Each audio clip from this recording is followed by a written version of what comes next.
Hi hello नमस्कार, मी विद्या तुम्हा सर्वांचं आपल्या नवीन व्लॉगमध्ये खूप जास्त मनापासून स्वागत करते। तर आज आपण खूप खास आणि पुण्यदायी मानल्या जाणाऱ्या अधिक महिन्याबद्दल जाणून घेणार आहोत। तर अधिक महिना म्हणजेच पुरुषोत्तम मास। हा महिना भगवान विष्णूंना समर्पित मानला जातो। या महिन्यात केलेली पूजा, जप, दान आणि चांगली कर्म अनेक पटींनी फळ देतात असं मानलं जातं। पण या महिन्यात नेमकं काय करायचं, काय टाळावं आणि हा महिना इतका महत्त्वाचा का आहे हे सगळं आजच्या व्हिडिओमध्ये जाणून घेऊयात। तर सर्वात पहिलं म्हणजे अधिक महिना म्हणजे काय हे बघूयात। तर हिंदू पंचांगानुसार चंद्र आणि सूर्य यांच्या गणनेत फरक पडतो।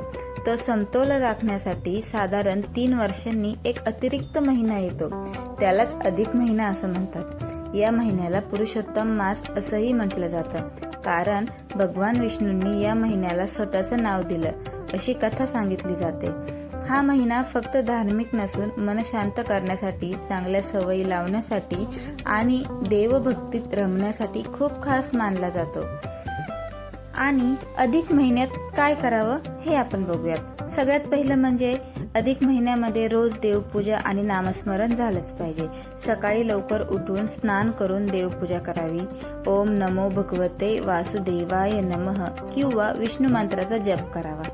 थोडा वेळ शांत बसून नामस्मरण केलं तरी मनाला खूप समाधान मिळतं। दुसरं म्हणजे धार्मिक ग्रंथ वाचन।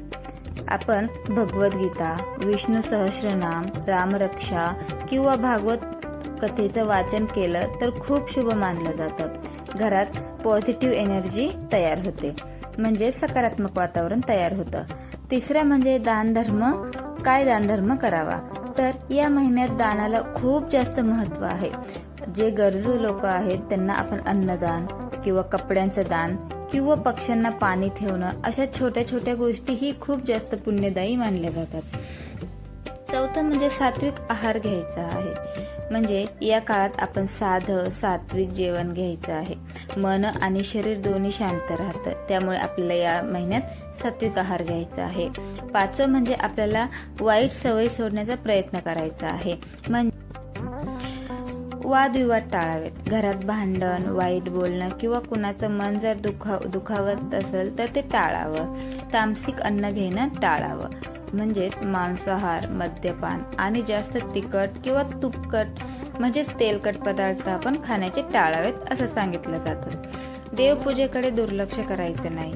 हा महिना खूप भक्तीचा मानला जातो, म्हणून शक्य असेल तितका वेळ देवाच्या स्मरणात घालवला तर आपल्यासाठी चांगलं आहे। आजच्या धावपळीच्या आयुष्यात अधिक मास आपल्याला थोडा वेळ स्वतःसाठी, देवासाठी आणि मनशांतीसाठी देतो। म्हणूनच हा महिना फक्त परंपरा नाही तर मन शुद्ध करण्याची एक सुंदर संधी आहे। तुम्ही अधिक मासात काय विशेष करता ते मला कमेंट बॉक्समध्ये नक्की सांगा। व्हिडिओ आवडला असेल तर चॅनलला लाईक करा, शेअर करा आणि मेन म्हणजे सबस्क्राईब नक्की करा। पुन्हा भेटू असंच एक नवीन ब्लॉग घेऊन। तोपर्यंत धन्यवाद।